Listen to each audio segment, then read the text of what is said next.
खालसा सकिरन उदर सागर को गंगत रंग अंत को पावै।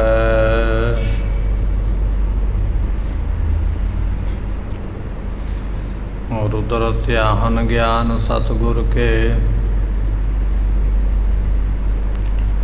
कव जन भल उन्ह जो गावै।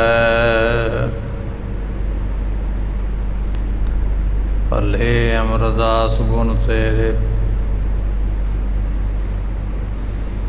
तेरी उपमा तोहे बन आवे। भले अमरदास गुण तेरे तेरी उपमा तोहे बन आवे। ज्यों बुलावै त्यों बोले स्वामी कुदरत कवन हमारी। साध संग नानक जास गायो जो प्रभ की अत प्यारी।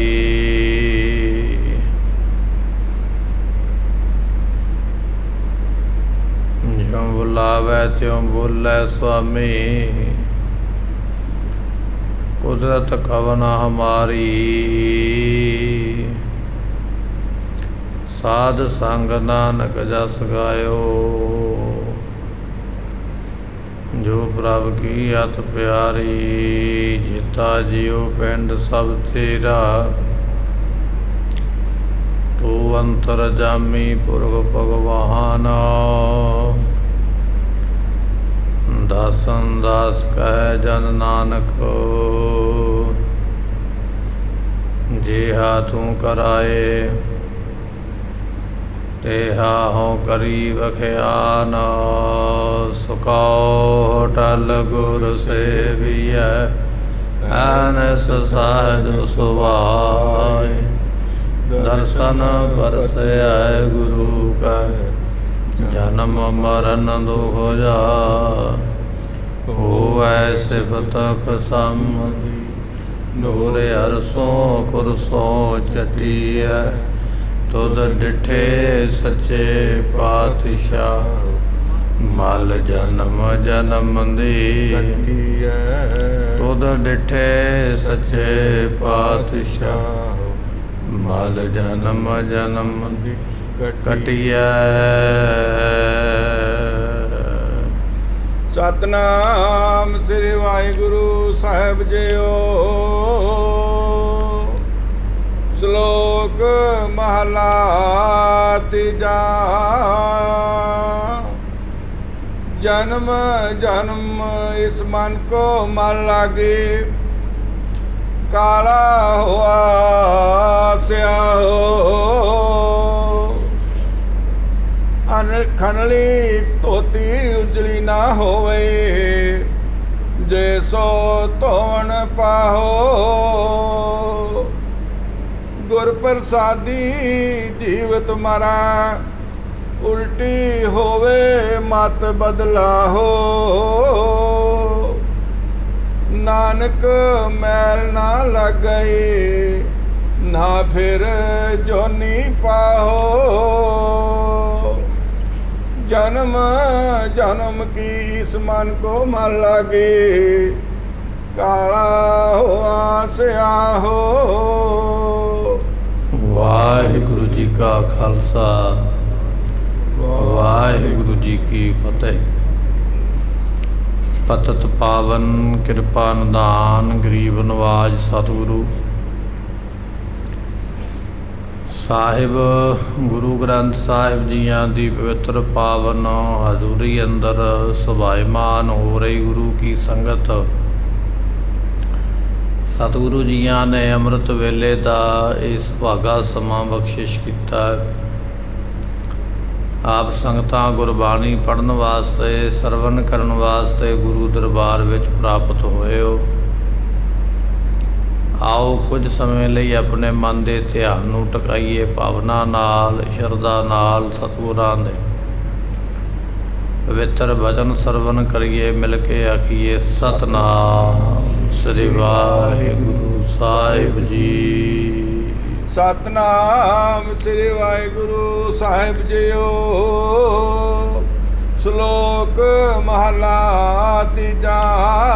ਤੀਸਰੇ ਪਾਤਸ਼ਾਹ ਸਾਹਿਬ ਗੁਰੂ ਅਮਰਦਾਸ ਮਹਾਰਾਜ ਸਾਹਿਬ ਜੀ ਇਹ ਸ਼ਲੋਕ ਬਖਸ਼ਿਸ਼ ਕਰ ਰਹੇ ਹਨ। ਸਤਿਗੁਰਾਂ ਨੇ ਇਹ ਜੋ ਸ਼ਬਦ ਹੈ 651 ਅੰਗ ਦੇ ਉੱਪਰ ਇਹ ਬਖਸ਼ਿਆ ਹੈ। ਗੁਰੂ ਗ੍ਰੰਥ ਸਾਹਿਬ ਮਹਾਰਾਜ ਜੀਆਂ ਦੇ 651 ਅੰਗ ਦੇ ਉੱਪਰ ਇਹ ਸ਼ਬਦ ਹੈ ਅਤੇ ਮਹਾਰਾਜ ਜੀਆਂ ਨੇ ਸੋਲਠ ਰਾਗ ਦੀ ਇਹ ਜੋ ਵਾਰ ਹੈ ਇਹਦੇ ਵਿੱਚ 22 ਨੰਬਰ ਇਹ ਸ਼ਲੋਕ ਮਹਾਰਾਜ ਨੇ ਬਖਸ਼ਿਆ ਹੈ। ਧੰਨ ਗੁਰੂ ਅਮਰਦਾਸ ਮਹਾਰਾਜ ਸਾਹਿਬ ਜੀਆਂ ਦੇ ਇਹ ਪਵਿੱਤਰ ਬਚਨ ਆਪਾਂ ਸਰਵਣ ਕਰ ਰਹੇ ਹਾਂ, ਜਿਨ੍ਹਾਂ ਦੇ ਪਰਥਾਏ ਬਚਨ ਮਹਾਰਾਜ ਨੇ ਗੁਰਬਾਣੀ ਵਿੱਚ ਬਖਸ਼ੇ ਨੇ। ਕਨ ਹਰ ਬੂੰਦ ਬਸੋ ਰੁਮਾਵਲ, ਕੁਸਮ ਬਸੰਤ ਗਨੰਤ ਨ ਆਵੈ। ਰਾਵ ਸਸ ਕਿਰਨ ਉਦਰ ਸਾਗਰ ਕੋ, ਗੰਗਤ ਰੰਗ ਅੰਤ ਕੋ ਪਾਵੈ। ਰਾਵ ਸਸ ਕਿਰਨ ਉਦਰ ਸਾਗਰ ਕੋ, ਗੰਗਤ ਰੰਗ ਅੰਤ ਕੋ ਪਾਵੈ। रुदर ध्यान ज्ञान सतगुर के, कब जन भल उन्ह जो गावै। भले अमरदास गुण तेरे, तेरी उपमा तूहे बन आवै। सो भट जन ਸਵਈਆਂ ਦੇ ਵਿੱਚ ਇਹ ਬਖਸ਼ਿਸ਼ ਕਰਦੇ ਨੇ ਧੰਨ ਗੁਰੂ ਅਮਰਦਾਸ ਪਾਤਸ਼ਾਹ ਮਹਾਰਾਜ ਸਾਹਿਬ ਜੀਓ। ਆਪ ਜੀਆਂ ਦੀ ਜੋ ਸ਼ੋਭਾ ਹੈ, ਜੋ ਮਹਿਮਾ ਹੈ, ਜੋ ਸੁੰਦਰ ਗੁਣ ਹਨ, ਉਹ ਆਪ ਜੀਆਂ ਨੂੰ ਹੀ ਸ਼ੋਭਾ ਪਾਉਂਦੇ ਹਨ।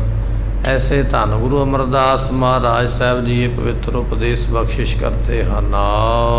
ਜਨਮ ਜਨਮ ਕੀ ਇਸ ਮਨ ਕੋ ਮਨ ਲਾਗੀ। ਸਤਿਗੁਰੂ ਬਖਸ਼ਿਸ਼ ਕਰਦੇ ਇਹ ਜੋ ਸਾਡਾ ਮਨ ਹੈ ਨਾ, ਇਸ ਮਨ ਨੂੰ ਜਨਮਾਂ ਜਨਮਾਂ ਦੀ ਮੈਲ ਲੱਗੀ ਹੋਈ ਹੈ। ਕੱਲੀ ਇੱਕ ਜਨਮ ਦੀ ਮੈਲ ਦੇ ਨਾਲ ਇਹ ਮਨ ਕਾਲਾ ਨਹੀਂ ਹੋਇਆ। ਇਹ ਮਨ ਜਿਹੜਾ ਸਾਡਾ ਕਈ ਜਨਮਾਂ ਦੀ ਮੈਲ ਦੇ ਨਾਲ, ਕਿਉਂਕਿ ਮਹਾਰਾਜ ਜੀਆਂ ਦਾ ਬਚਨ ਹੈ, ਕੇਤੇ ਮਾਤ ਪਿਤਾ ਸੁਤ ਧੀਆ, ਕੇਤੇ ਗੁਰ ਚੇਲੇ ਫੁਨ ਹੁਆ। ਪਤਾ ਨਹੀਂ ਕਿੰਨਿਆਂ ਕੁ ਦੇ ਮਾਤਾ ਪਿਤਾ ਬਣ ਕੇ ਦੁਨੀਆ 'ਤੇ ਆਏ ਔਰ ਕਿੰਨਿਆਂ ਕੁ ਦੇ ਮਾਤਾ ਪਿਤਾ ਦੁਨੀਆ 'ਤੇ ਬਣੇ। ਕਈਆਂ ਦੇ ਬੱਚੇ ਬਣੇ, ਕਈਆਂ ਬੱਚਿਆਂ ਦੇ ਬਾਪ ਬਣੇ। ਕੇਤੇ ਮਾਤ ਪਿਤਾ ਸੁਤ ਧੀਆ, ਕਿੰਨੇ ਕੁ ਪੁੱਤਰਾਂ ਅਤੇ ਧੀਆਂ ਨੂੰ ਪੈਦਾ ਕੀਤਾ। ਕੇਤੇ ਗੁਰ, ਕਿੰਨੀ ਵਾਰੀ ਗੁਰੂ ਬਣਿਆ, ਚੇਲੇ ਸੇਵਕ ਬਣਿਆ, ਪਤਾ ਨਹੀਂ ਕਿੰਨੇ ਜਨਮ ਲੈ ਲਏ। ਮਹਾਰਾਜ ਕਹਿਣ ਲੱਗੇ ਭਾਈ ਉਹਨਾਂ ਜਨਮਾਂ ਦੇ ਵਿੱਚ ਨਾ ਇਸ ਨੇ ਕਈ ਤਰ੍ਹਾਂ ਦੇ ਉਪਦਰਵ ਕੀਤੇ, ਕੁਕਰਮ ਕੀਤੇ, ਅਤੇ ਇਸ ਮਨ ਨੂੰ ਬਹੁਤੀ ਮੈਲ ਉਹਨਾਂ ਜਨਮਾਂ ਦੀ ਲੱਗੀ ਹੋਈ ਹੈ। ਜਨਮ ਜਨਮ ਕੀ ਇਸ ਮਨ ਕੋ ਮਨ ਲਾਗੀ। ਇਹ ਜਿਹੜਾ ਮਨ ਹੈ ਜਨਮਾਂ ਜਨਮਾਤਰਾਂ ਦੀ ਮੈਲ ਦੇ ਨਾਲ ਭਰਿਆ ਹੋਇਆ ਹੈ। ਕਾਲਾ ਹੋਆ ਸਿਆਹੋ। ਤੇ ਪਾਤਸ਼ਾਹ ਕਹਿਣ ਲੱਗੇ ਇਹ ਸ਼ਿਆ ਕਾਲਾ ਹੋਇਆ ਹੈ, ਭਾਵ ਬਹੁਤਾ ਕਾਲਾ ਇਹ ਮਨ ਜਿਹੜਾ ਹੈ ਮੈਲ ਦੇ ਨਾਲ ਹੋ ਰਿਹਾ ਹੈ।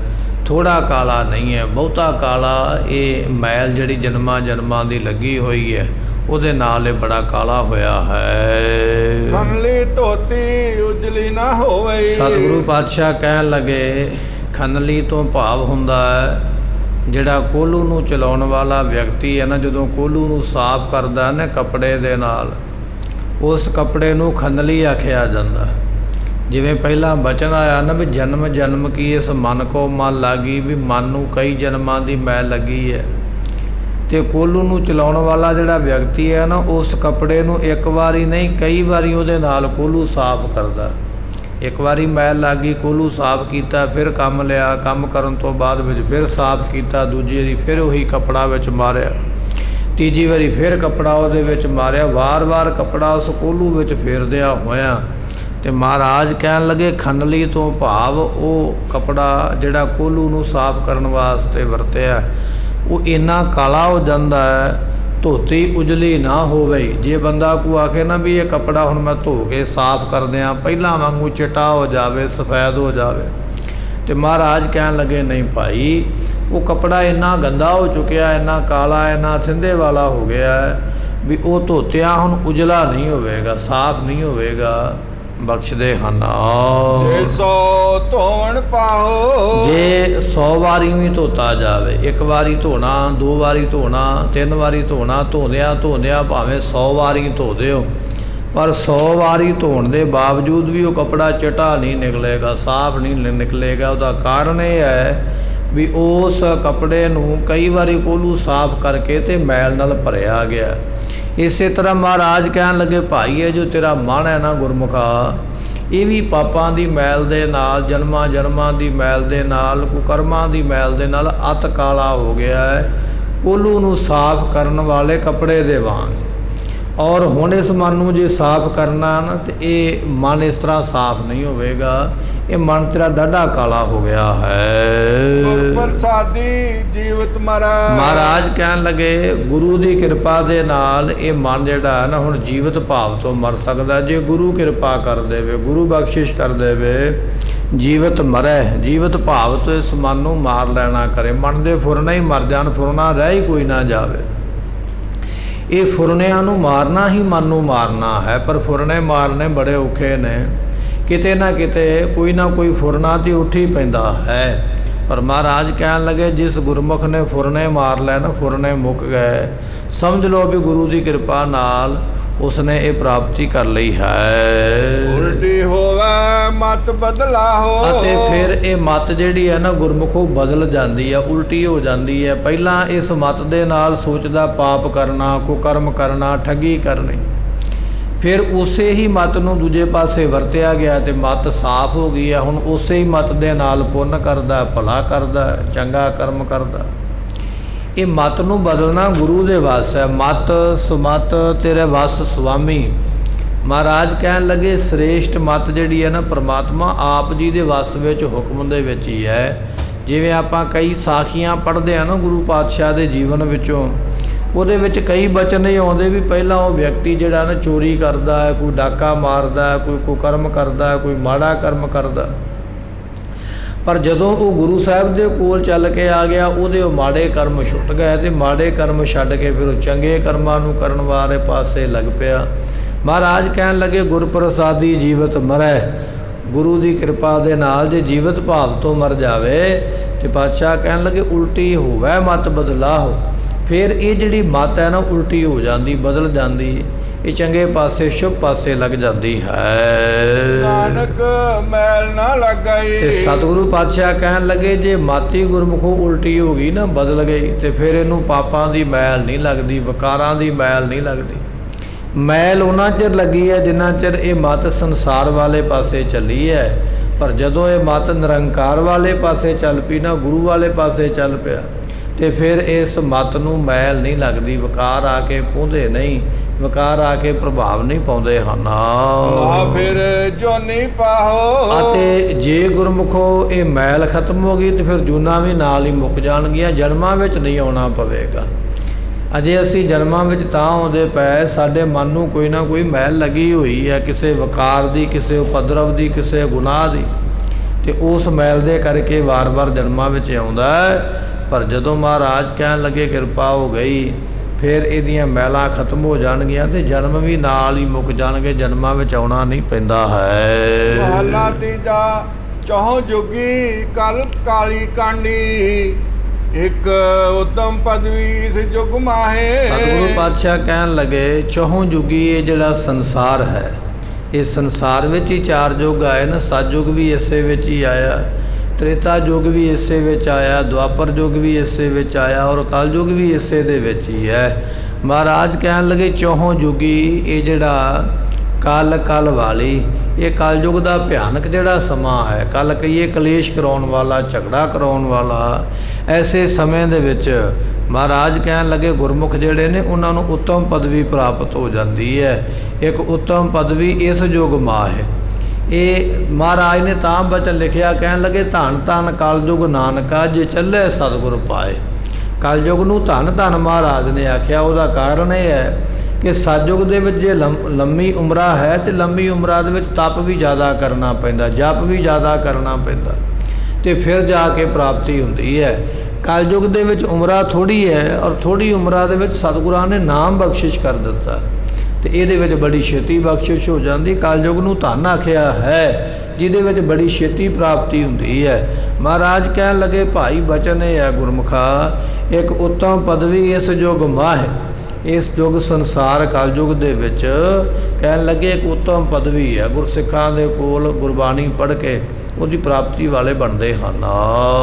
ਗੁਰਮੁਖ ਹਰ ਕੀਰਤ ਫਲ ਪਾਈਐ। ਜਿਹੜੇ ਗੁਰਮੁਖ ਨੇ ਨਾ ਉਹ ਪਰਮਾਤਮਾ ਦੀ ਕੀਰਤੀ ਕਰਦੇ। ਕੀਰਤੀ ਗੁਰਮੁਖ ਉਹ ਕਹਿੰਦੇ ਨੇ ਵਡਿਆਈ ਨੂੰ। ਦੋ ਬਚਨ ਮਹਾਰਾਜ ਨੇ ਗੁਰਬਾਣੀ ਵਿੱਚ ਲਿਖੇ ਨੇ, ਇੱਕ ਹੈ ਕੀਰਤ, ਇੱਕ ਹੈ ਜਸ।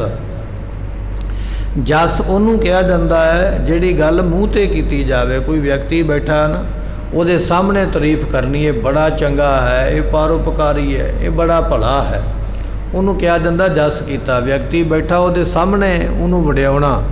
ਪਰ ਜੇ ਚਲਾ ਗਿਆ ਮਗਰੋਂ ਨਿੰਦਿਆ ਸ਼ੁਰੂ ਹੋ ਗਈ, ਨਹੀਂ ਇਹ ਤੇ ਨਕੰਮਾ ਹੀ ਹੈ, ਇਹ ਤੇ ਕੋਲ ਬੈਠਿਆਂ ਸਾਨੂੰ ਕਹਿਣਾ ਪਿਆ। ਜਿਹੜਾ ਮੂੰਹ ਦੇ ਉੱਪਰ ਸਾਹਮਣੇ ਕਿਸੇ ਦੀ ਤਾਰੀਫ ਕਰਨੀ ਉਸ ਨੂੰ ਜਸ ਆਖਿਆ ਜਾਂਦਾ। ਤੇ ਗੁਰਮੁਖੋ ਕੀਰਤ ਉਹਨੂੰ ਕਿਹਾ ਜਾਂਦਾ ਹੈ ਆਦਮੀ ਉੱਠ ਕੇ ਚਲਾ ਗਿਆ ਹੈ, ਉਹਦੇ ਜਾਣ ਤੋਂ ਮਗਰੋਂ ਵੀ ਉਹਦੀ ਸਿਫਤ ਕਰਨੀ ਵੀ ਨਹੀਂ ਇਹ ਵਾਕਿਆ ਹੀ ਚੰਗਾ ਹੈ, ਇਹ ਵਾਕਿਆ ਹੀ ਇਸ ਗੁਣ ਦਾ ਮਾਲਕ ਹੈ, ਉਸ ਨੂੰ ਆਖਿਆ ਜਾਂਦਾ ਕੀਰਤੀ। ਮਹਾਰਾਜ ਕਹਿਣ ਲੱਗੇ ਨਾ ਜਸ ਕੀਰਤ ਜਗ ਲੈ, ਜੇ ਤਿਸ ਨਦਰ ਨਾ ਆਵੇ ਤਾਂ ਬਾਤ ਨਾ ਪੁੱਛੈ ਕਿ ਕੀਟਾ ਅੰਦਰ ਕੀਟ ਕਰ ਦੋਸੀ ਦੋਸ ਧਰੇ। ਨਾਨਕ ਨਿਰਗੁਣ ਗੁਣ ਕਰੈ ਗੁਣਵੰਤਿਆ ਗੁਣ ਦੇ, ਤਿਆ ਕੋਈ ਨਾ ਸੁਝੇ ਜੇ ਤਿਸ ਗੁਣ ਕੋਏ ਕਰੇ। ਇਹ ਮਹਾਰਾਜ ਦੇ ਬਚਨ ਨੇ। ਜਸ ਕੀਰਤ ਜਗ ਲੈ, ਜਸ ਹੁੰਦਾ ਵੀ ਸਾਹਮਣੇ ਤੇਰੀ ਲੋਕ ਵਡਿਆਈ ਕਰਦੇ, ਤੇ ਕੀਰਤੀ ਤੇਰੇ ਜਾਣ ਤੋਂ ਮਗਰੋਂ ਵੀ ਲੋਕ ਤੇਰੀ ਵਡਿਆਈ ਕਰਦੇ। ਸਤਿਗੁਰੂ ਬਾਦਸ਼ਾਹ ਬਖਸ਼ਿਸ਼ ਕਰਦੇ, ਕਹਿਣ ਲੱਗੇ ਭਾਈ ਗੁਰਮੁਖ ਹਰ ਕੀਰਤ ਫਲ ਪਾਈਐ।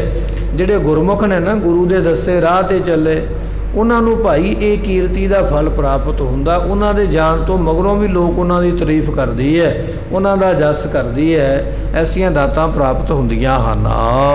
ਜਿਨ ਕੋ ਹਰ ਲਿਖ ਪਾਹੇ, ਪਰ ਇਹ ਦਾਤ ਗੁਰਮੁਖੋ ਉਹਨਾਂ ਨੂੰ ਮਿਲੀ ਹੈ ਜਿਨ੍ਹਾਂ ਨੂੰ ਪ੍ਰਮਾਤਮਾ ਹਰੀ ਹਰ ਪਰਮੇਸ਼ਰ ਨੇ ਮੱਥੇ ਤੇ ਲਿਖ ਕੇ ਇਹ ਦਾਤ ਭੇਜਿਆ ਹੈ।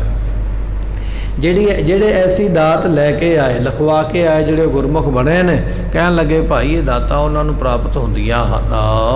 ਨਾਨਕ ਗੁਰ ਪ੍ਰਸਾਦੀ ਆਨੰਦਿਨ ਭਗਤ ਹਰ ਉਚਰੈ। ਸਤਿਗੁਰੂ ਬਖਸ਼ਿਸ਼ ਕਰਦੇ, ਨਾਨਕ ਗੁਰ ਪ੍ਰਸਾਦੀ। ਧੰਨ ਗੁਰੂ ਨਾਨਕ ਦੇ ਪਾਤਸ਼ਾਹ ਮਹਾਰਾਜ ਫਰਮਾਉਂਦੇ ਜਿਨ੍ਹਾਂ ਦੀ ਗੁਰ ਪ੍ਰਸਾਦੀ ਗੁਰੂ ਦੀ ਕਿਰਪਾ ਹੋਈ। ਪ੍ਰਸਾਦ ਨਾਮ ਗੁਰਮੁਖੋ ਕਿਰਪਾ ਦਾ ਹੀ ਹੈ, ਜਿਨ੍ਹਾਂ ਦੇ ਉੱਪਰ ਗੁਰੂ ਦੀ ਕਿਰਪਾ ਹੋਈ ਹੈ। ਆਨੰਦਿਨ ਭਗਤ ਹਰ ਉਚਰੈ। ਉਹ ਜਿਹੜੇ ਗੁਰਮੁਖ ਨੇ ਨਾ ਦਿਨੇ ਰਾਤ ਭਗਤੀ ਨੂੰ ਉਚਾਰਦੇ, ਭਗਤੀ ਨੂੰ ਕਰਦੇ। ਇੱਥੋਂ ਪਤਾ ਲੱਗ ਜਾਂਦਾ ਵੀ ਇਹਦੇ ਉੱਪਰ ਗੁਰੂ ਦੀ ਕਿਰਪਾ ਹੋਈ ਹੈ। ਗੁਰੂ ਦੀ ਕਿਰਪਾ ਜਿਸ ਤੇ ਹੋਈ ਹੈ ਉਹ ਗੁਰਮੁਖ ਜਿਹੜੇ ਨੇ ਦਿਨੇ ਰਾਤ ਉਹਦੀ ਭਗਤੀ ਨੂੰ ਉਚਰਦੇ ਨੇ, ਉਚਾਰਦੇ ਨੇ, ਉਹਦੀ ਭਗਤੀ ਨੂੰ ਕਰਦੇ ਹਨ। ਹਰ ਭਗਤੀ ਮਾਹੇ ਸਮਾਹੇ। ਉਹ ਗੁਰਮੁਖ ਜਿਹੜੇ ਨੇ ਭਗਤੀ ਕਰਦੇ ਆ, ਭਗਤੀ ਵਿੱਚ ਹੀ ਸਮਾ ਗਏ। ਹਰ ਹਰ ਜਨ ਦੋਈ ਏਕ ਹੈ, ਬਿਵ ਵਿਚਾਰ ਕਛ ਨਾਹੇ, ਜਲ ਤੇ ਉਪਜਤ ਰੰਗ ਜਿਉ ਜਲ ਹੀ ਵਿਖੈ ਸਮਾਹੇ। ਇਹ ਮਹਾਰਾਜ ਦੇ ਮਹਾਂ ਬਚਨ ਨੇ। ਕਹਿਣ ਲੱਗੇ ਭਾਈ ਰੱਬ ਦੀ ਭਗਤੀ ਕਰਨ ਵਾਲਾ ਭਗਤੀ ਵਿੱਚ ਹੀ ਸਮਾ ਜਾਂਦਾ ਹੈ। ਸੋ ਹਰ ਕਾ ਸੇਵਕ ਜੋ ਹਰ ਜੇਹਾ, ਭੇਦ ਨ ਜਾਣੋ ਮਾਨਸ ਦੇਹਾ, ਜਿਉ ਸਦਲੈ ਸਦਲ ਉਠੈ ਬਹੁ ਭਾਤੀ। ਮਹਾਰਾਜ ਜੀਆਂ ਦਾ ਬਚਨ ਹੈ। ਕਹਿਣ ਲੱਗੇ ਜਿਵੇਂ ਪਾਣੀ ਦੇ ਉੱਪਰ ਬੜੀਆਂ ਲਹਿਰਾਂ ਉੱਠਦੀਆਂ ਨੇ ਤੇ ਉਹ ਪਾਣੀ ਵਿੱਚ ਹੀ ਸਮਾ ਜਾਂਦੀਆਂ, ਫਿਰ ਪਾਣੀ ਦਾ ਰੂਪ ਹੀ ਹੋ ਜਾਂਦੀਆਂ। ਇਸੇ ਤਰ੍ਹਾਂ ਜਿਹੜੇ ਗੁਰਮੁਖ ਨੇ ਨਾ ਰੱਬ ਦੇ ਪਿਆਰੇ, ਉਹ ਨਾਮ ਜਪ ਕੇ ਉਹਦਾ ਰੂਪ ਹੀ ਹੋ ਜਾਂਦੇ, ਉਹਦੇ ਵਿੱਚ ਹੀ ਸਮਾ ਜਾਂਦੇ ਹਨ। ਮਹਾਰਾਜ ਕਹਿਣ ਲੱਗੇ ਹਰ ਭਗਤ ਭਗਤੀ ਮਾਹੇ ਸਮਾਹੇ। ਗੁਰਮੁਖ ਭਗਤੀ ਕਰਕੇ ਉਸ ਪਰਮੇਸ਼ਰ ਵਿੱਚ ਸਮਾ ਜਾਂਦੇ, ਲੀਨ ਹੋ ਜਾਂਦੇ ਹਨ। ਹਰ ਹਰ ਮੇਲ ਸਾਧ ਜਨ ਸੰਗਤ। ਮਹਾਰਾਜ ਇੱਥੇ ਬਖਸ਼ਿਸ਼ ਕਰਦੇ, ਕਹਿਣ ਲੱਗੇ ਭਾਈ ਬੇਨਤੀ ਇਹ ਕਰਿਆ ਕਰ, ਜਦੋਂ ਗੁਰੂ ਦਰਬਾਰ ਵਿੱਚ ਚੱਲ ਕੇ ਆਉਂਦਾ ਹਨ, ਇੱਥੇ ਆ ਕੇ ਅਰਦਾਸ ਤੇ ਕਰਦਾ ਹੈ, ਅਰਦਾਸ ਵਿੱਚ ਦੁਨੀਆ ਦੇ ਪਦਾਰਥ ਮੰਗ ਲੈਂਦਾ, ਮੈਨੂੰ ਇਹ ਮਿਲ ਜਾਵੇ, ਮੈਨੂੰ ਇਹ ਪਦਾਰਥ ਮਿਲ ਜਾਵੇ। ਪਰ ਕਹਿਣ ਲੱਗੇ ਜੇ ਸੰਗਤ ਵਿੱਚ ਗੁਰਮੁਖਾ ਚੱਲ ਕੇ ਆਇਆ ਤਾਂ ਸੰਗਤ ਵਿੱਚ ਇਹ ਅਰਦਾਸ ਕਰਿਆ ਕਰ। ਅਰਦਾਸ ਕਿਹੜੀ ਹੈ? ਹਰ ਹਰ ਮੇਲ ਸਾਧ ਜਨ ਸੰਗਤ। ਐ ਸਤਿਗੁਰੂ ਪਾਤਸ਼ਾਹ ਕਿਰਪਾ ਕਰੋ ਮੈਨੂੰ ਸਾਧੂਆਂ ਦੀ ਸੰਗਤ ਮਿਲ ਜਾਵੇ, ਨਾਮ ਜਪਣ ਵਾਲੇ ਗੁਰਮੁਖਾਂ ਦੀ ਸੰਗਤ ਮਿਲੇ।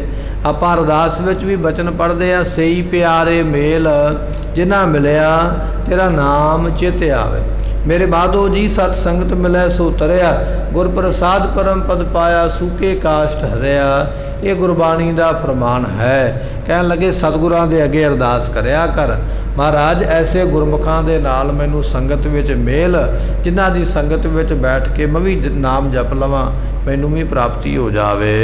ਮੁਖ ਬੋਲੀ ਹਰ ਹਰ ਭਲੀ ਬਾਣ। ਅਤੇ ਫਿਰ ਆਪਣੇ ਮੁਖ ਤੋਂ ਜਿਹੜੇ ਭਲੇ ਭਲੇ ਬਚਨ ਨੇ, ਪਰਉਪਕਾਰ ਦੇ ਬਚਨ ਨੇ, ਚੰਗਾ ਕਰਨ ਦੇ ਬਚਨ ਨੇ, ਉਹਨਾਂ ਬਚਨਾਂ ਨੂੰ ਬੋਲ। ਬਾਣ ਤੋਂ ਭਾਵ ਗੁਰਮੁਖੋ ਆਦਤ ਹੈ, ਤੈਨੂੰ ਆਦਤ ਹੀ ਪੈ ਜਾਵੇ ਭਲਾ ਕਰਨ ਦੀ, ਚੰਗਾ ਕਰਨ ਦੀ। ਨਾਨਕ ਨਾਮ ਚੜ੍ਹਦੀ ਕਲਾ ਤੇਰੇ ਭਾਣੇ, ਸਰਬੱਤ ਦਾ ਭਲਾ। ਤੂੰ ਦੂਜਿਆਂ ਦਾ ਭਲਾ ਮੰਗਣ ਲੱਗ ਪਵੇਂ, ਭਲਾ ਕਰਨ ਲੱਗ ਪਵੇਂ, ਜਿਵੇਂ ਭਾਈ ਮਾਨ ਸਿੰਘ ਨੇ ਕੀਤਾ ਹੈ। ਤਾਂ 10ਵੇਂ ਪਾਤਸ਼ਾਹ ਮਹਾਰਾਜ ਕਹਿਣ ਲੱਗੇ, ਭਾਈ ਮਾਨ ਸਿੰਘ ਕਿਹੜਾ ਪਦਾਰਥ ਚਾਹੀਦਾ ਮੰਗ ਲਵੋ।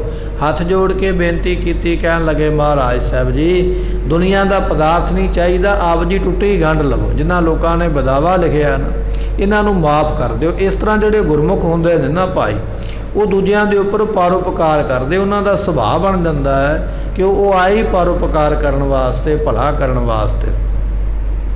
ਧੰਨ 10ਵੇਂ ਪਾਤਸ਼ਾਹ ਮਹਾਰਾਜ ਮਾਲਵੇ ਦੀ ਧਰਤੀ ਤੇ ਜਦੋਂ ਵਿਚਰਦੇ ਪਏ ਤੇ ਬਰਾੜ ਸੂਰਮਿਆਂ ਨੇ ਉਸ ਵੇਲੇ ਮਹਾਰਾਜ ਜੀਆਂ ਦੇ ਕੋਲੋਂ ਤਨਖਾਹ ਮੰਗ ਲਈ। ਕਹਿਣ ਲੱਗੇ ਪਾਤਸ਼ਾਹ ਤਨਖਾਹ ਦੇਵੋ, ਕਿਉਂਕਿ ਉਹ ਬਰਾੜ ਜਾਣਦੇ ਸਨ ਕਿ ਅੱਗੇ ਜਿਹੜਾ ਹੈ ਉਹ ਇਲਾਕਾ ਡੱਲੇ ਦਾ ਸ਼ੁਰੂ ਹੋ ਜਾਣਾ, ਤੇ ਡੱਲਾ ਮਹਾਰਾਜ ਦਾ ਸ਼ਰਧਾਲੂ ਹੈ। ਜੇ ਮਹਾਰਾਜ ਉਹਦੇ ਕੋਲ ਚਲੇ ਗਏ ਤੇ ਹੋ ਸਕਦਾ ਸਾਨੂੰ ਤਨਖਾਹ ਹੀ ਨਾ ਮਿਲੇ, ਮਹਾਰਾਜ ਤਨਖਾਹ ਦੇ ਦਿਓ। ਸਤਿਗੁਰੂ ਕਹਿਣ ਲੱਗੇ ਕੋਈ ਗੱਲ ਨਹੀਂ, ਸਾਰਿਆਂ ਨੂੰ ਤਨਖਾਹਾਂ ਦਈ ਗਏ, ਸਾਰੇ ਲੈ ਲੈ ਕੇ ਪਰੇ ਹੁੰਦੇ ਗਏ। ਤੇ ਸਭ ਤੋਂ ਅਖੀਰ ਤੇ ਭਾਈ ਡੱਲ ਸਿੰਘ ਖਲੋਤੇ, ਵਾਹਿਗੁਰੂ ਜੀ ਖਲੋਤੇ ਹੋਏ ਮਹਾਰਾਜ ਜੀਆਂ ਦੇ ਸਿੱਖ।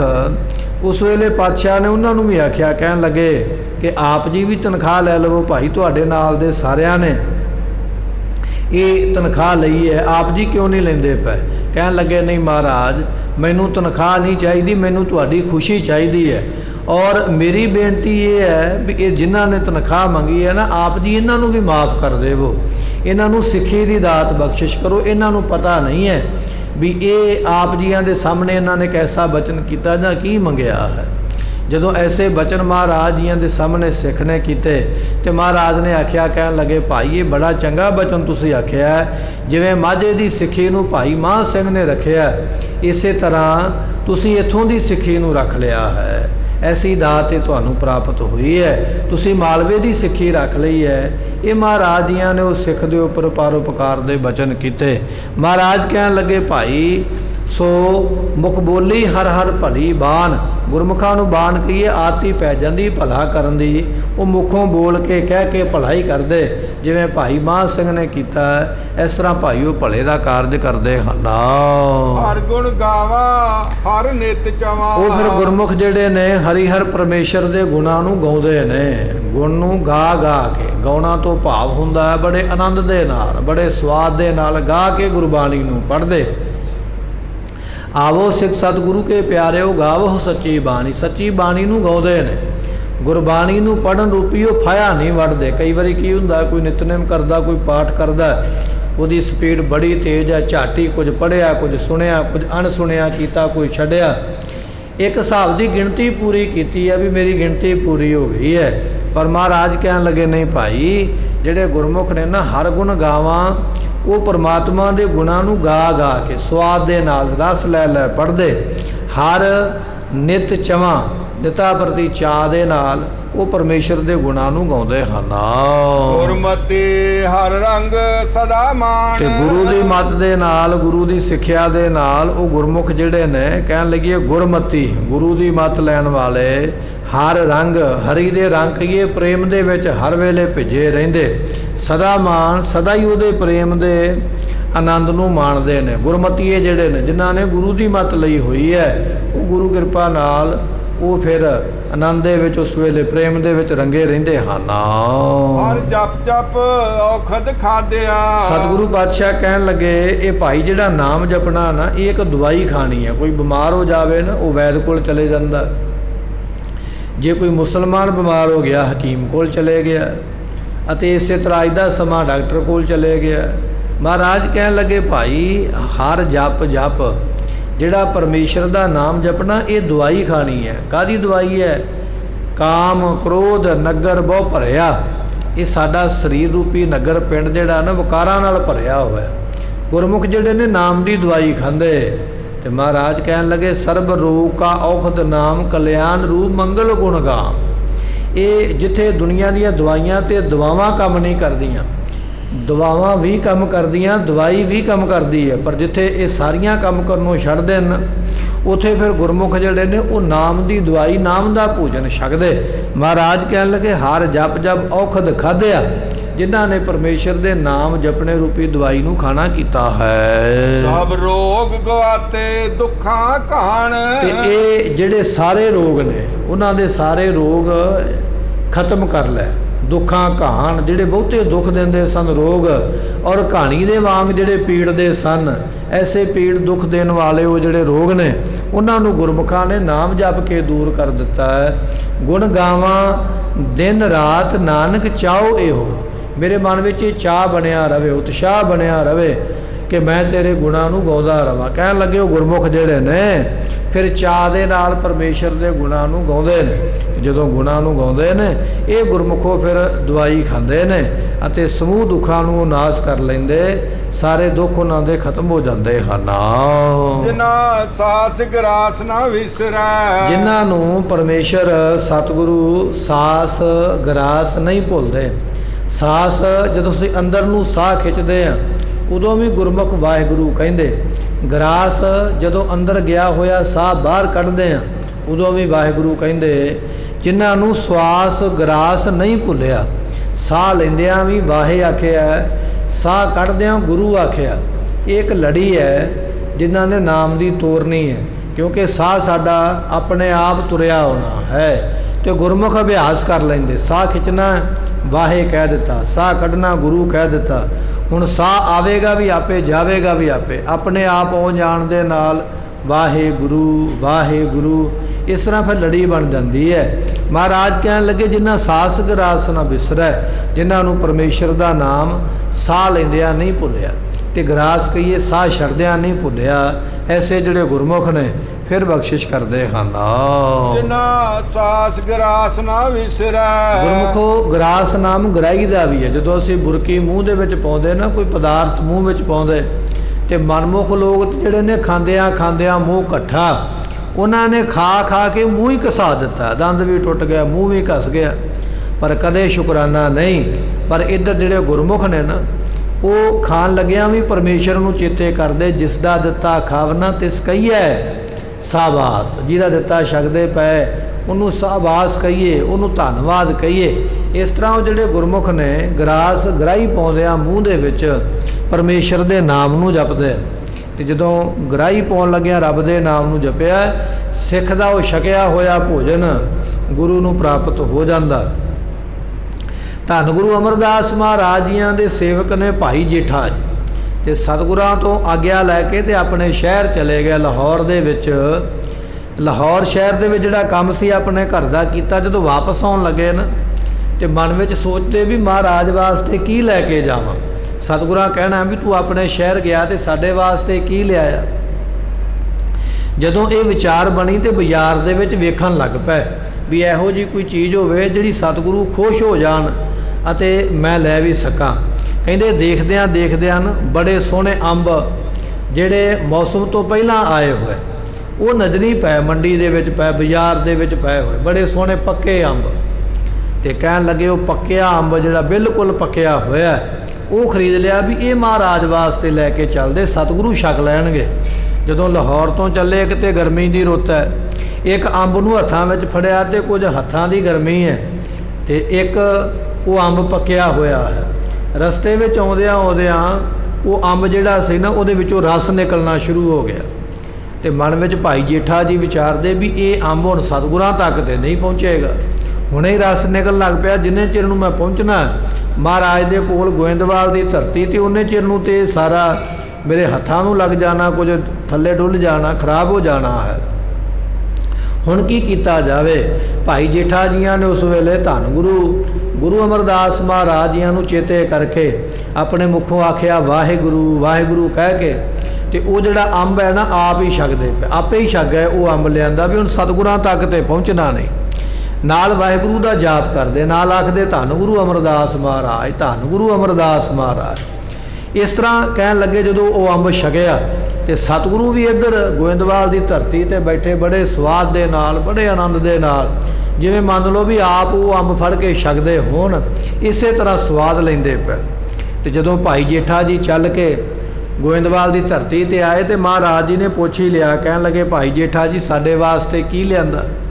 ਤੇ ਭਾਈ ਜੇਠਾ ਜੀ ਕਹਿਣ ਲੱਗੇ ਮਹਾਰਾਜ ਮੈਂ ਲਿਆ ਤੇ ਤੁਹਾਡੇ ਵਾਸਤੇ ਅੰਬ ਸੀ ਛਕਣ ਵਾਸਤੇ, ਪਰ ਮਹਾਰਾਜ ਅੰਬ ਪੱਕਿਆ ਹੋਇਆ, ਗਰਮੀ ਦੀ ਰੁੱਤ, ਤੇ ਕੁਝ ਮੇਰੇ ਹੱਥਾਂ ਦੀ ਗਰਮੀ ਨਾਲ ਉਹ ਅੰਬ ਰਸਤੇ ਵਿੱਚ ਹੀ ਫਿਸ ਗਿਆ, ਉਹਦੇ ਵਿੱਚੋਂ ਰਸ ਨਿਕਲਣ ਲੱਗ ਪਿਆ, ਤੁਹਾਡੇ ਤੱਕ ਤੇ ਆ ਨਹੀਂ ਸੀ ਸਕਦਾ, ਮੈਂ ਤੁਹਾਡਾ ਨਾਮ ਲੈ ਕੇ ਤੁਹਾਨੂੰ ਯਾਦ ਕਰਕੇ ਉਹ ਅੰਬ ਜਿਹੜਾ ਰਸਤੇ ਵਿੱਚ ਮੈਂ ਆਪ ਹੀ ਛਕ ਲਿਆ। ਤੇ ਸਤਿਗੁਰੂ ਇਹ ਬਚਨ ਸੁਣ ਕੇ ਬੜੇ ਖੁਸ਼ ਹੋਏ, ਬੜੇ ਪ੍ਰਸੰਨ ਹੋਏ, ਕਹਿਣ ਲੱਗੇ ਭਾਈ ਜੇਠਾ ਜੀ ਉਹ ਤੁਹਾਡੀ ਵਸਤੂ ਸਾਡੇ ਤੱਕ ਪਹੁੰਚ ਗਈ ਹੈ, ਛਕਿਆ ਭਾਵੇਂ ਤੁਸੀਂ ਹੈ ਪਰ ਪ੍ਰਾਪਤ ਸਾਨੂੰ ਹੋਇਆ। ਸੇਵਕ ਨੂੰ ਆਵਾਜ਼ ਮਾਰ ਕੇ ਆਖਿਆ, ਕਹਿਣ ਲੱਗੇ ਜਾਓ ਅਲਮਾਰੀ ਦੇ ਵਿੱਚੋਂ ਉਸ ਅੰਬ ਦੀ ਗਿੜਕ ਔਰ ਛਿਲਕਾ ਲਿਆ ਕੇ ਇਹ ਭਾਈ ਜੇਠਾ ਜੀ ਨੂੰ ਵਿਖਾ ਦਿਓ ਕਿ ਸੱਚਮੁੱਚ ਇਹਨਾਂ ਦਾ ਛਕਿਆ ਅੰਬ ਸਾਡੇ ਤੱਕ ਪਹੁੰਚਿਆ ਹੈ, ਕਿਉਂਕਿ ਇਹਨਾਂ ਨੇ ਸਾਨੂੰ ਯਾਦ ਕੀਤਾ ਹੈ, ਇਹਨਾਂ ਦੀ ਉਹ ਵਸਤੂ ਸਾਡੇ ਤੱਕ ਪਹੁੰਚੀ ਹੈ। ਮਹਾਰਾਜ ਕਹਿਣ ਲੱਗੇ ਜਿਨ੍ਹਾਂ ਸਾਸ ਗਰਾਸ ਨਾ ਵਿਸਰੈ, ਜਿਨ੍ਹਾਂ ਨੂੰ ਗਰਾਈ ਪਾਉਂਦਿਆਂ, ਮੂੰਹ ਦੇ ਵਿੱਚ ਪਦਾਰਥ ਪਾਉਂਦਿਆਂ ਵੀ ਪਰਮੇਸ਼ਰ ਦਾ ਨਾਮ ਨਹੀਂ ਨਾ ਭੁੱਲਦਾ, ਤੇ ਕਹਿਣ ਲੱਗੇ ਉਹ ਗਰਾਈ ਵੀ ਉਹਨਾਂ ਦੀ ਗੁਰੂ ਤੱਕ ਪਹੁੰਚਦੀ ਹੈ, ਐਸੀ ਦਾਤ ਨੂੰ ਪ੍ਰਾਪਤ ਹੁੰਦੇ ਹਨ। ਸੇ ਹਰ ਜਨ ਪੂਰਾ ਸਹੀ ਜਾਣ, ਉਹ ਹਰੀ ਜਨ ਹਰੀ ਦੇ ਪਿਆਰੇ ਪੂਰੇ ਨੇ, ਸਹੀ ਨੇ, ਚੰਗਾ ਕਰਮ ਕਰਦੇ ਪਏ, ਇਹ ਮਨ ਵਿੱਚ ਆਪਣੇ ਜਾਣ ਲੈਣਾ ਕਰ। ਜੋ ਗੁਰਮੁਖ ਹਰ ਅਰਾਧ ਦੇ, ਜਿਹੜੇ ਗੁਰਮੁਖ ਮੁਖੀ ਗੁਰਾਂ ਦੁਆਰਾ ਨਾਮ ਲੈ ਕੇ ਪਰਮੇਸ਼ਰ ਦੇ ਨਾਮ ਨੂੰ ਅਰਾਧਦੇ ਨੇ, ਨਾਮ ਨੂੰ ਜਪਦੇ ਨੇ। ਅਰਾਧਨ ਤੋਂ ਭਾਵ ਹੁੰਦਾ ਵਾਰ-ਵਾਰ ਸ਼ਬਦ ਦਾ ਜਾਪ ਕਰਨਾ, ਵਾਰ-ਵਾਰ ਸ਼ਬਦ ਨੂੰ ਜਪਣਾ। ਕਹਿਣ ਲੱਗੇ ਗੁਰਮੁਖ ਜਿਹੜੇ ਨੇ ਗੁਰੂ ਦੇ ਦੁਆਰਾ ਦਿੱਤੇ ਹੋਏ ਉਪਦੇਸ਼ ਦੇ ਵਿੱਚ ਹਰੀ ਪ੍ਰਮਾਤਮਾ ਨੂੰ ਅਰਾਧਦੇ ਜਪਦੇ ਹਨ। ਤਿਨ ਚੁਕੀ ਜਮ ਕੀ ਜਗਤ ਕਾਣ, ਉਹਨਾਂ ਦੀ ਸੰਸਾਰ ਦੇ ਵਿੱਚ ਜਮਾਂ ਦੀ ਕਾਣ ਕਨੌੜ ਚੁੱਕ ਗਈ ਹੈ, ਮੁੱਕ ਗਈ ਹੈ। ਸਾਨੂੰ ਡਰ ਰਹਿੰਦਾ ਨਾ ਹਰ ਵੇਲੇ ਜਮਾਂ ਦਾ, ਵੀ ਜਮ ਨਾ ਆ ਜਾਣ, ਲੈ ਨਾ ਜਾਣ, ਨਰਕਾਂ ਵਿੱਚ ਪਾਉਣਗੇ, ਸਜ਼ਾ ਦੇਣਗੇ। ਉਹਦਾ ਕਾਰਨ ਇਹ ਹੈ ਵੀ ਸਾਡੇ ਮਨ ਵਿੱਚ ਪਾਪ ਭਰੇ ਹੋਏ, ਤੇ ਜਦੋਂ ਬੰਦਾ ਗੁਨਹਗਾਰ ਹੋਵੇ ਡਰ ਤੇ ਲੱਗਦਾ ਹੀ ਹੈ, ਪਰ ਗੁਰਮੁਖ ਨਾਮ ਜਪਦੇ ਉਹਨਾਂ ਦੇ ਪਾਪ ਕਰਮ ਨਸ਼ਟ ਹੋ ਜਾਂਦੇ, ਤੇ ਫਿਰ ਉਹਨਾਂ ਨੂੰ ਡਰ ਹੀ ਖਤਮ ਹੋ ਜਾਂਦਾ, ਡਰ ਨਹੀਂ ਰਹਿ ਜਾਂਦਾ। ਕਹਿਣ ਲੱਗੇ ਦੂਰ ਰਹੀਓ ਜਮ ਕੀ ਬਾਟ, ਜਮਾਂ ਦਾ ਰਾਹ ਹੁਣ ਦੂਰ ਰਹਿ ਗਿਆ, ਹੁਣ ਸਾਨੂੰ ਪ੍ਰਵਾਹ ਕੋਈ ਨਹੀਂ ਹੈ। ਸਤਿਗੁਰੂ ਪਾਤਸ਼ਾਹ ਕਹਿਣ ਲੱਗੇ ਤਿਨ ਚੂਕੀ ਜਮ ਕੀ, ਜਮਾਂ ਦੀ ਜਿਹੜੀ ਕਾਣ ਕਨੌੜ ਉਹ ਚੁੱਕ ਗਈ, ਖਤਮ ਹੋ ਗਈ। ਇਸੇ ਤਰ੍ਹਾਂ ਜਗਤ ਤੋਂ ਭਾਵ ਹੁੰਦਾ ਗੁਰਮੁਖੋ ਸੰਸਾਰ, ਇਹ ਸੰਸਾਰ ਦੇ ਲੋਕਾਂ ਦੀ ਕਾਣ ਕਨੌੜ ਅਸੀਂ ਮੰਨਦੇ, ਫਲਾਣਾ ਕੀ ਆਖੇਗਾ, ਦੂਜਾ ਬੰਦਾ ਕੀ ਆਖੇਗਾ, ਤੀਜਾ ਕੀ ਆਖੇਗਾ, ਜੇ ਅਸੀਂ ਆਹ ਕੰਮ ਕਰਾਂਗੇ। ਸਾਨੂੰ ਸੰਸਾਰ ਦੀ ਕਾਣ ਕਨੌੜ ਮਾਰ ਜਾਂਦੀ ਹੈ, ਪਰ ਗੁਰਮੁਖਾਂ ਨੂੰ ਸੰਸਾਰ ਦੀ ਵੀ ਕਾਣ ਕਨੌੜ ਨਹੀਂ ਰਹਿ ਜਾਂਦੀ। ਦੁਨੀਆ ਜੋ ਕਹਿੰਦੀ ਹੈ, ਕੋਈ ਭਲਾ ਕਹੋ ਚਾਹੇ ਬੁਰਾ ਕਹੋ, ਹਮ ਤਨ ਦੀਓ ਹੈ ਢਾਰ, ਕੋਈ ਚੰਗਾ ਕਹਿੰਦਾ ਕਹੀ ਜਾਵੇ, ਕੋਈ ਮਾੜਾ ਕਹਿੰਦਾ ਕਹੀ ਜਾਵੇ, ਕੋਈ ਫਰਕ ਨਹੀਂ ਹੈ। ਅਸੀਂ ਤੇ ਆਪਣਾ ਤਨ ਮਨ ਗੁਰੂ ਨੂੰ ਭੇਟਾ ਕਰ ਦਿੱਤਾ, ਐਸੀ ਉਹਨਾਂ ਗੁਰਮੁਖਾਂ ਦੀ ਅਵਸਥਾ ਬਣ ਜਾਂਦੀ ਹੈ ਜਿਹੜੇ ਮੁਖੀ ਗੁਰਾਂ ਦੁਆਰਾ ਉਪਦੇਸ਼ ਲੈ ਕੇ ਜਪਦੇ ਨੇ। ਜਮਾਂ ਦੀ ਸ਼ਰਮ, ਜਮਾਂ ਦਾ ਡਰ ਵੀ ਖਤਮ ਹੋ ਗਿਆ, ਸੰਸਾਰ ਦੀ ਸ਼ਰਮ ਔਰ ਸੰਸਾਰ ਦਾ ਡਰ ਵੀ ਉਹਨਾਂ ਦਾ ਖਤਮ ਹੋ ਜਾਂਦਾ ਹੈ। ਐਸੀਆਂ ਦਾਤਾਂ ਪ੍ਰਾਪਤ ਹੁੰਦੀਆਂ। ਸਮੇਂ ਦੀ ਸਮਾਪਤੀ, ਭੁੱਲਾਂ ਦੀ ਮੁਆਫੀ, ਬਚਨ ਉਪਦੇਸ਼ ਗੁਰੂ ਕਾ ਹਿਰਦੇ ਵਸੇ, ਤਾਂ ਕਿ ਸਾਡਾ ਭਲਾ ਹੋਵੇ। ਦਿਓ ਸਜਣਾ ਸੀਸੜੀਆਂ ਜੋ ਵੈ ਸਾਹਿਬ ਸਿਓ ਮੇਲ। ਜਿਨਾ ਸਾਸ ਗਰਾਸ ਨਾ ਵਿਸਰੇ, ਸੇ ਹਰ ਜਨ ਪੂਰੇ ਸਹੀ ਜਾਣ। ਜੋ ਗੁਰਮੁਖ ਹਰ ਅਰਾਧ ਦੇ, ਤੇ ਚੁਕੀ ਜਮ ਕੀ ਜਗਤ ਕਾਣ। ਵਾਹਿਗੁਰੂ ਜੀ ਕਾ ਖਾਲਸਾ, ਵਾਹਿਗੁਰੂ ਜੀ ਕੀ ਫਤਿਹ। ਆਪ ਸੰਗਤਾਂ ਦੇ ਚਰਨਾਂ ਵਿੱਚ ਬੇਨਤੀ ਹੈ